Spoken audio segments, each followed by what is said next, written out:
The silent departure. The council chamber of Universal Assembly stretched across 3 kilometers of pristine crystal architecture, suspended in the void between twin stars. Today, representatives from 942 civilizations filled the observation decks, their varied forms creating a tapestry of galactic diversity. Some breathed oxygen, others methane. Some stood on legs, others floated in containment fields. All of them shared one thing in common: they had come to witness what they believed would be another feudal human petition.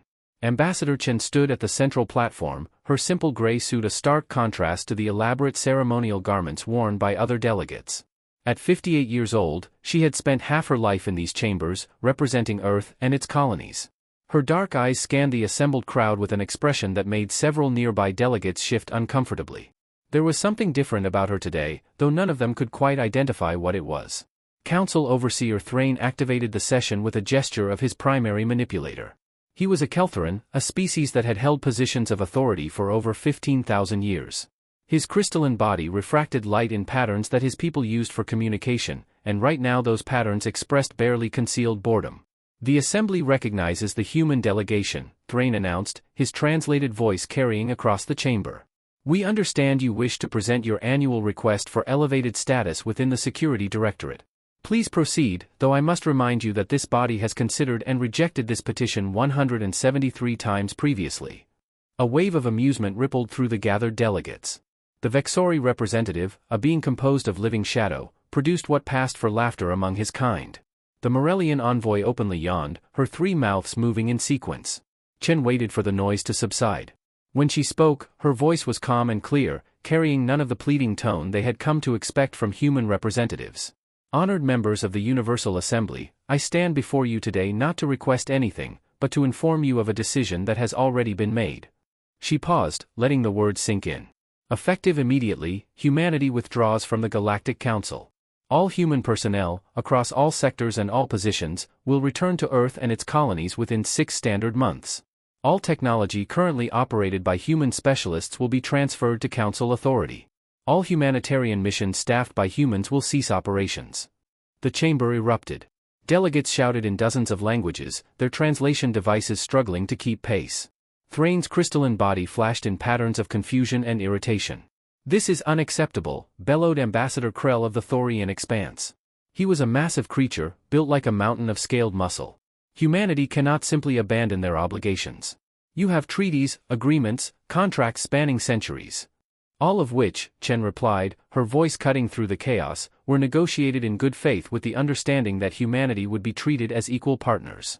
For 173 years, we have proven our worth. We have staffed the most dangerous positions, undertaken the most hazardous missions, and maintained infrastructure that others deemed beneath their attention. And for 173 years, you have reminded us that we are too young, too aggressive, too primitive to sit among the truly civilized species. She looked directly at Thrain. We have concluded that this relationship is not beneficial to humanity. We choose to invest our resources in our own future rather than in a council that will never accept us. The Keltheran Overseer's light patterns shifted to something that might have been anger or might have been concern. You are making a grave mistake, Ambassador Chen. Humanity needs the Council far more than the Council needs humanity. You are cutting yourselves off from galactic civilization. No, Chen said quietly. We are freeing ourselves from an organization that takes our contributions for granted while denying us basic dignity. There is a difference.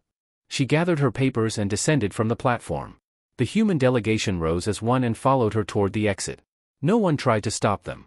Most of the delegates were already discussing what this meant for their own agendas, calculating how humanity's absence might benefit their particular interests. Only one delegate watched them leave with genuine concern. Ambassador Lyra of the Centauri Collective was young by her people's standards, barely 2 centuries old.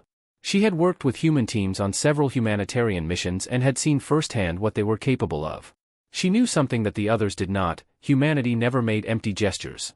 As the massive doors sealed behind the departing humans, Lyra turned to her aide. Begin immediate communication with our field operatives. I want to know what the humans are really doing. This is not a tantrum.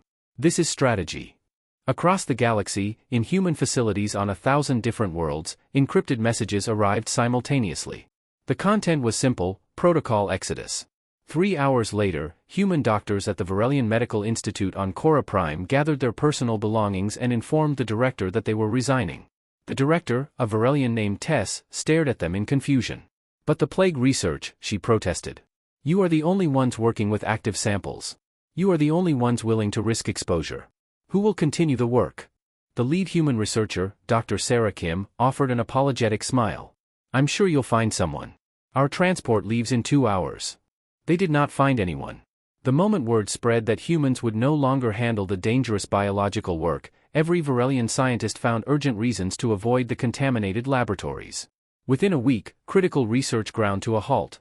In the asteroid belt of Tertian 7, human mining teams shut down the extraction facilities they had operated for 8 decades. The Tertian authorities demanded they continue until replacements could be trained. The humans politely declined and departed on schedule. The authorities discovered that training replacement teams would take months, possibly years.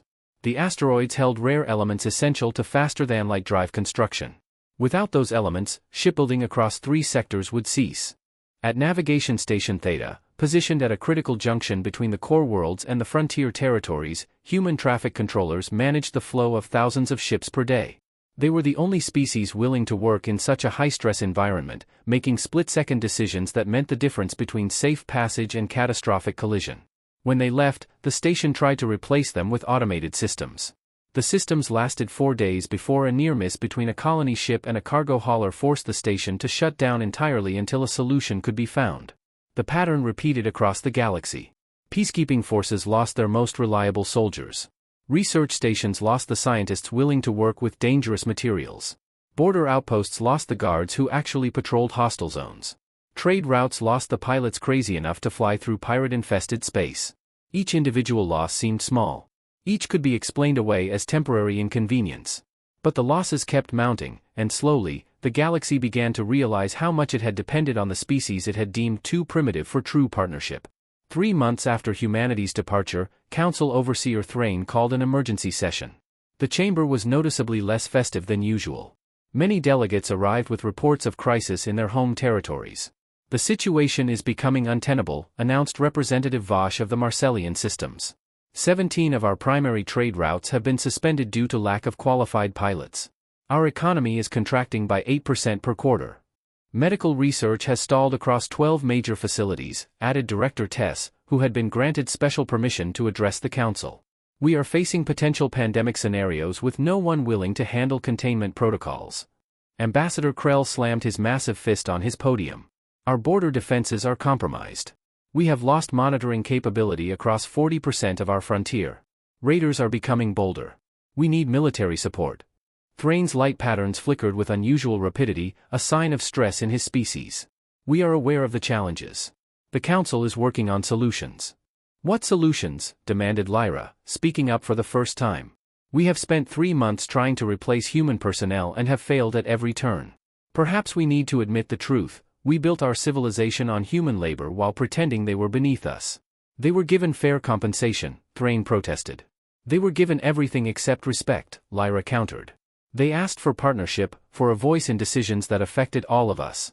We gave them missions and medals and meaningless honors, but never the one thing they actually wanted, to be treated as equals. Before anyone could respond, alarms began blaring throughout the chamber. Security feeds flickered to life, showing the outer detection grid of Council space. Something was approaching from deep space, something massive. The tactical officer's voice came over the emergency channel, barely controlled panic evident in his tone. Council chamber, we have detected an anomaly at Sector 773. Multiple signatures, unknown origin, moving at impossible speeds. They do not match any known configuration.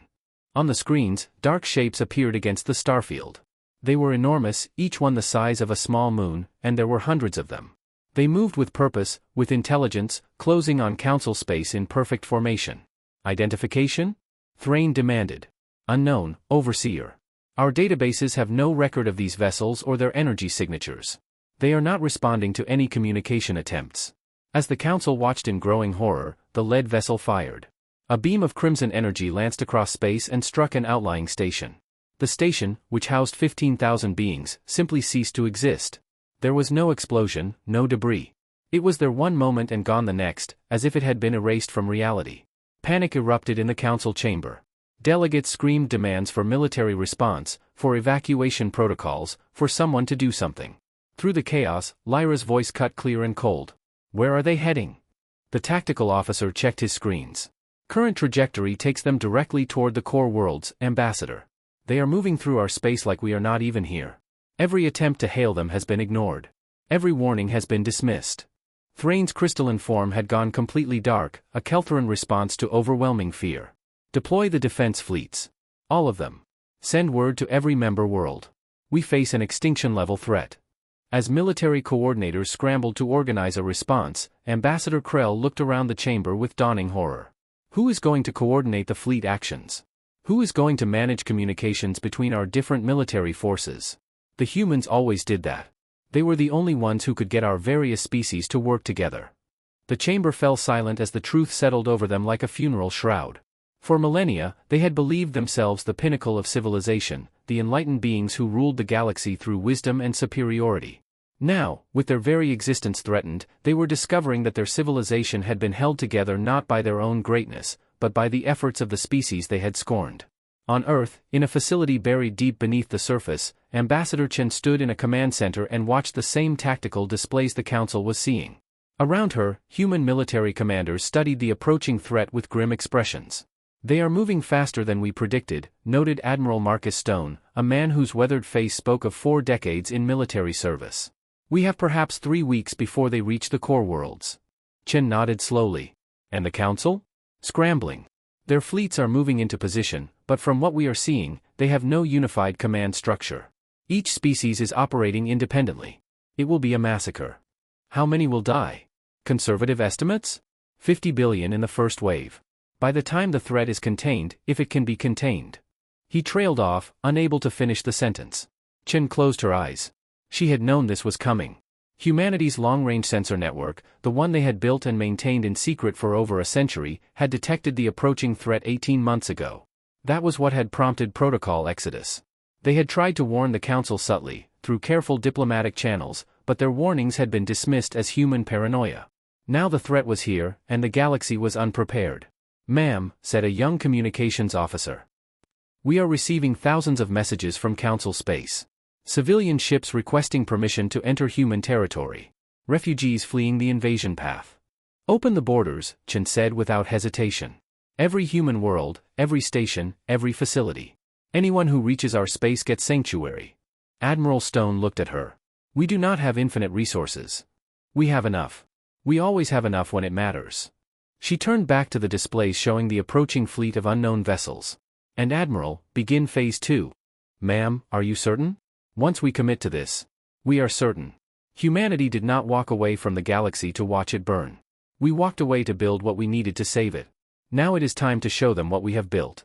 In the darkness between stars, in shipyards that existed only in the most classified human records, machines that had been constructed in absolute secrecy began to wake. Humanity had not spent the last 3 months sulking. They had spent them preparing for war, not against the Council that had rejected them, but against the threat they had seen coming long before anyone else had noticed.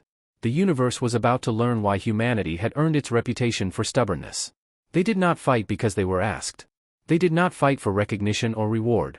They fought because when everyone else gave up, when everyone else surrendered to despair, humans looked at the impossible and decided to try anyway.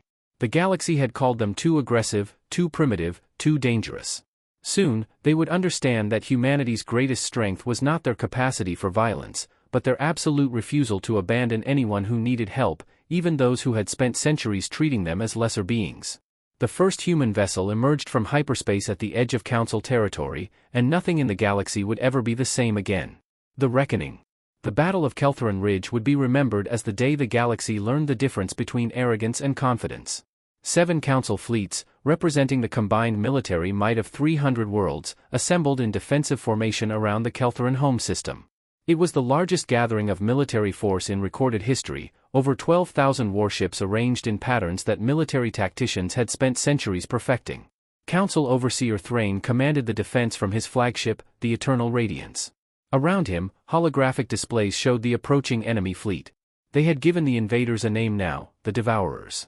It was not an elegant name, but it was accurate. Every station, every colony, every ship they encountered simply vanished, consumed by weapons that seemed to unmake matter itself. "All fleets report ready," announced Fleet Commander Vex, a 4-armed Thorian whose family had produced military leaders for 50 generations. We have positioned our forces according to the defensive doctrine established by the founding civilizations. The enemy will break against our formations like water against stone. Thrain's light patterns expressed hope and determination, but beneath those surface emotions ran currents of doubt. Every tactical simulation they had run ended in catastrophic defeat. The Devourers were simply too fast, too powerful, too coordinated. But the Council had no choice. If they did not make a stand here, the enemy would reach the core worlds within days. The Devourer fleet emerged from hyperspace exactly where predicted. 300 massive vessels, each one pulsing with energy signatures that made sensor equipment scream warnings. They did not slow. They did not pause to assess the opposition. They simply continued their advance, as inevitable as gravity. "All ships, open fire on my command," Vex ordered. His voice was steady, confident. He had fought in 18 major campaigns and never lost. 3, 2, 1, fire. 12,000 ships unleashed their weapons simultaneously. The void lit up with energy beams, plasma torpedoes, kinetic projectiles, and exotic weapons that bent the laws of physics. It was a display of destructive power that should have vaporized any fleet in existence. The Devourers ignored it. Their shields absorbed everything without visible strain. And then they returned fire. Thrain watched in horror as the lead Devourer vessel fired a single beam at the Thorian Third Fleet. The beam touched one ship, then jumped to another, then another, spreading like lightning through conducting metal. In 14 seconds, 800 warships ceased to exist. Not destroyed, not disabled. Simply gone, as if they had never been. "Evasive maneuvers!" Vex shouted, his confident voice finally cracking. "All fleets, break formation and engage independently." But the moment the unified formation broke apart, the battle became a slaughter. Individual ships tried to fight, tried to flee, tried to do anything except die. The Devourers moved through them like farmers harvesting grain, methodical and utterly without mercy. On the Eternal Radiance, Thrain made a decision that would haunt him for the rest of his life. Signal all remaining ships. Full retreat. Fall back to the core worlds. "But Overseer," protested Vex, "if we abandon this position. We have already lost this position. Save who you can, Commander. We must survive to fight another day." The retreat was chaos. Ships collided with each other in their panic. The Devourers pursued, picking off stragglers with casual efficiency.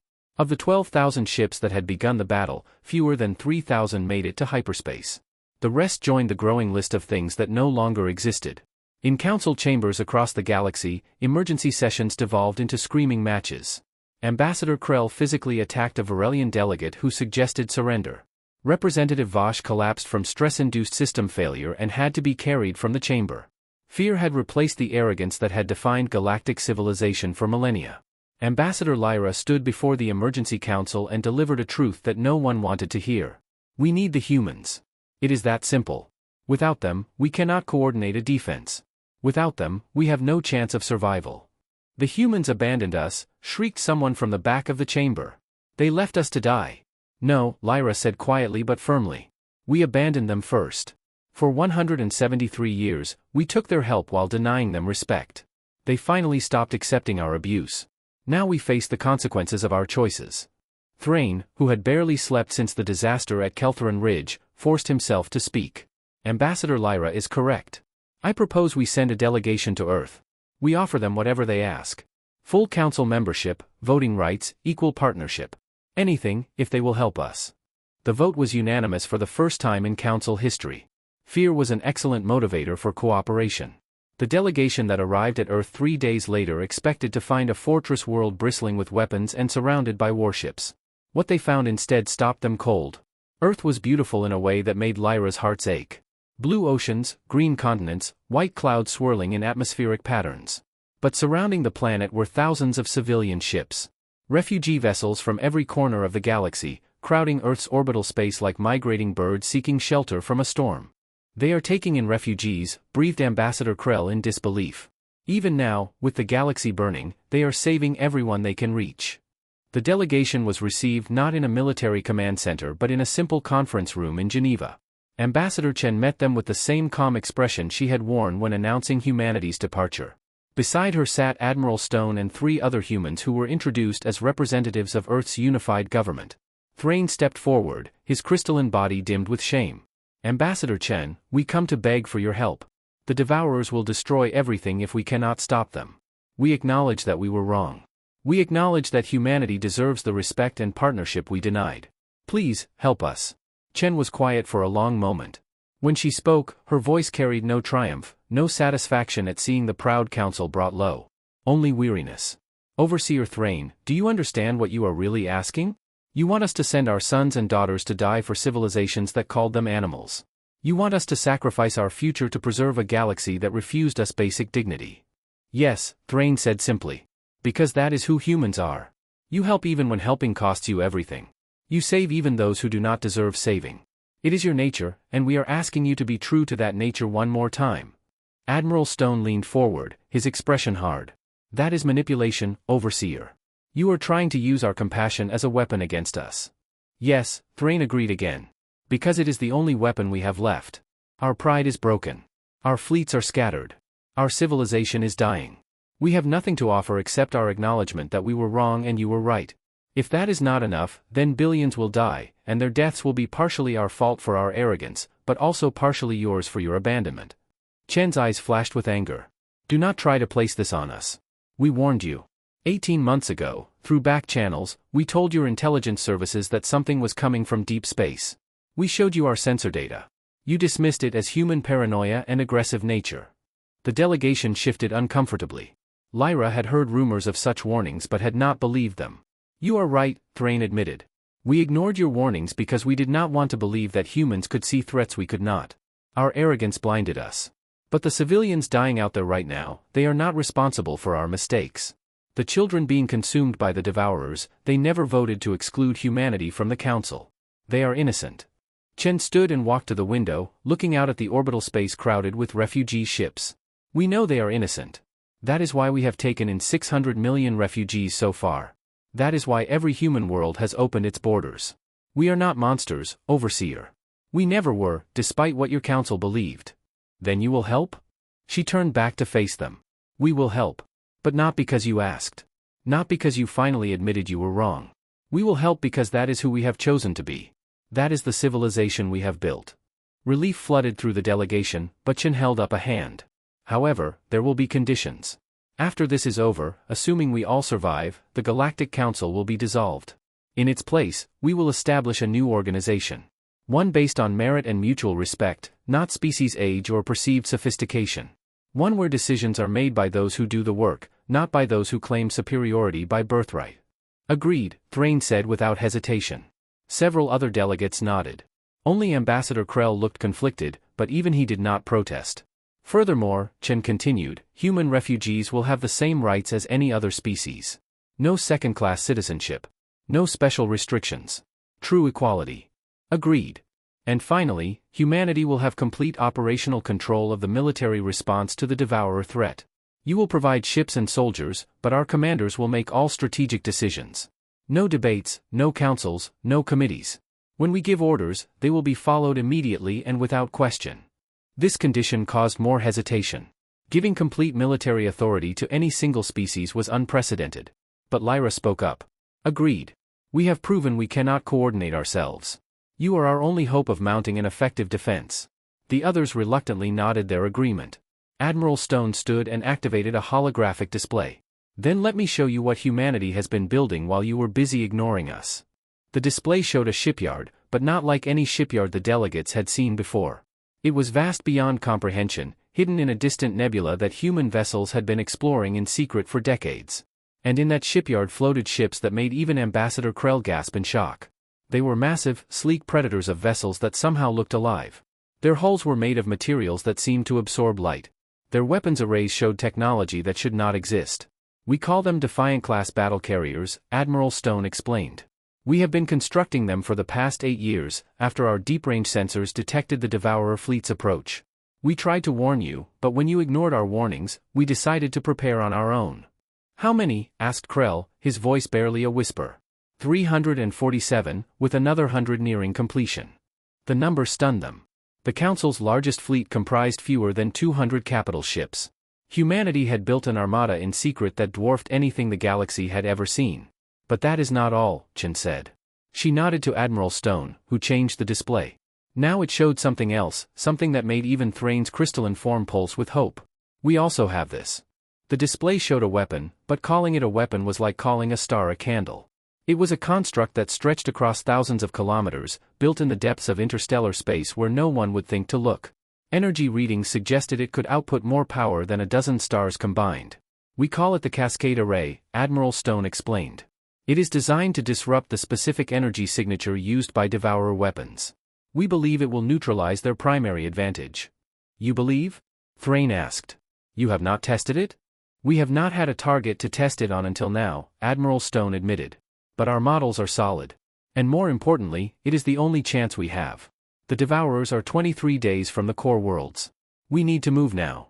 The next 3 weeks became a testament to what coordinated action could achieve. Under human command, the scattered council fleets reformed into a coherent fighting force. Human officers worked around the clock to teach alien crews how to operate effectively together. Human engineers upgraded council ships with new defensive systems based on technology that humanity had been developing in isolation. And every day, more refugees arrived at human worlds, seeking shelter from the approaching storm. Earth and its colonies strained under the influx, but no one was turned away. Humans shared their food, their homes, their resources with beings who had spent centuries looking down on them. Ambassador Krell found himself working alongside human soldiers in a refugee processing center on Mars. He watched a human mother share her family's dinner with a Thorian child who had lost his parents. He watched human doctors work 30-hour shifts to care for aliens whose biology they had to learn on the fly. He watched human engineers jury-rig life support systems to accommodate species with wildly different atmospheric needs. Why, he asked a young human soldier named Maria. After everything we did to your people, why are you helping us like this? Maria looked at him with eyes that reminded him of Ambassador Chen. Because someone has to. Because kindness is not weakness. Because the galaxy we want to live in is one where people help each other, not one where the strong dominate the weak. That is not how the universe works, Krell protested. Maybe not, Maria agreed. But it is how we work.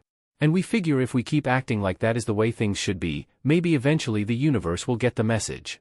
On the 23rd day, the human fleet emerged from hyperspace at Keltheron Ridge, the site of the Council's greatest defeat. Behind them came every functional warship the Council could muster, over 9,000 vessels organized into a formation that human strategists had designed. And behind those warships came the Cascade Array, towed into position by specialized hauler ships. The Devourer fleet arrived exactly on schedule. 300 vessels of impossible power, advancing with the confidence of beings who had never faced true resistance. Admiral Stone, commanding from the human flagship Indomitable, gave a single order. All ships, hold position. Do not engage until my command. The tension was unbearable. Council captains watched the Devourers approach, remembering how easily they had been destroyed before. Every instinct screamed to attack, to flee, to do anything except wait. The Devourers entered weapons range. They charged their primary weapons, the ones that erased matter from existence. They prepared to deliver another easy victory. Admiral Stone's voice came across the command channel, steady and calm. Activate the Cascade Array. All ships, focus fire on the lead vessels. Show them what happens when they threaten Earth. The Cascade Array fired. A wave of energy unlike anything the galaxy had ever seen washed across the battlefield. Where it touched the Devourer ships, their shields flickered and died. For the first time, they were vulnerable. And then the human fleet opened fire. The Defiant-class battle carriers had been built with one purpose, to kill Devourers. Their weapons had been designed based on decades of studying the enemy through long-range sensors.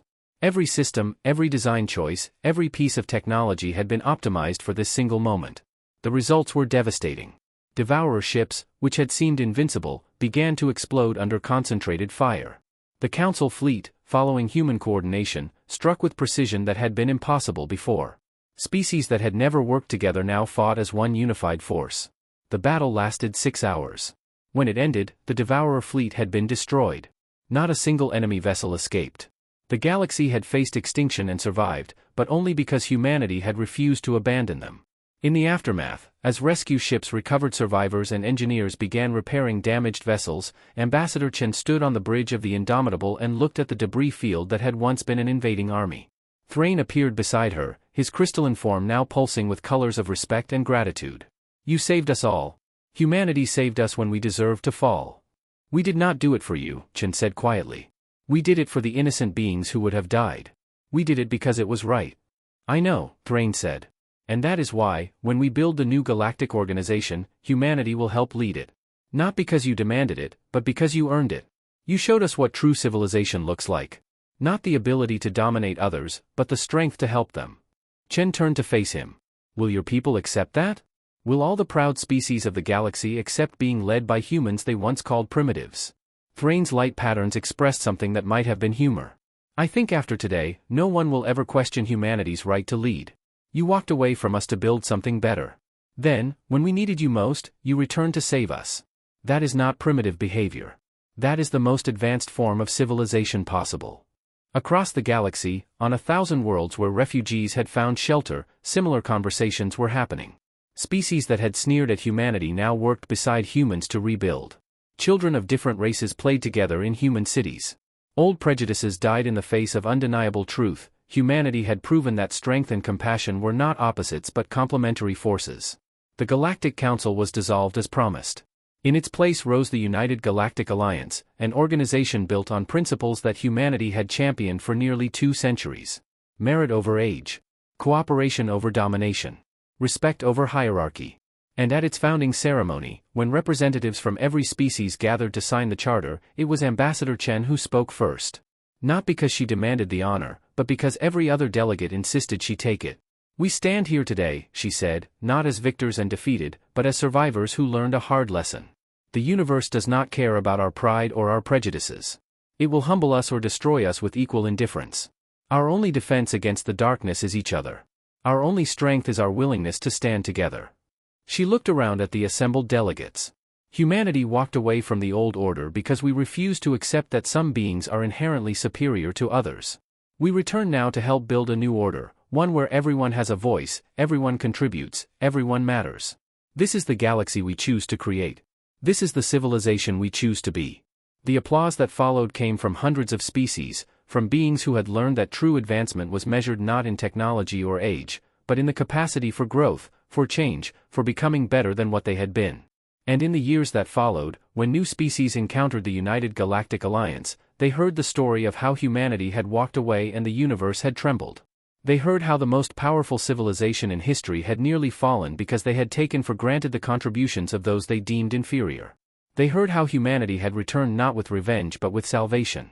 The story became legend, and the legend became a lesson that echoed across generations. Never mistake kindness for weakness, never confuse service with servitude, and never underestimate those who choose to help even when they have every reason to walk away. Because humanity had shown the galaxy a truth that transcended species and time itself, the strongest civilizations are not those that dominate others, but those that lift others up. And in the end, that made all the difference.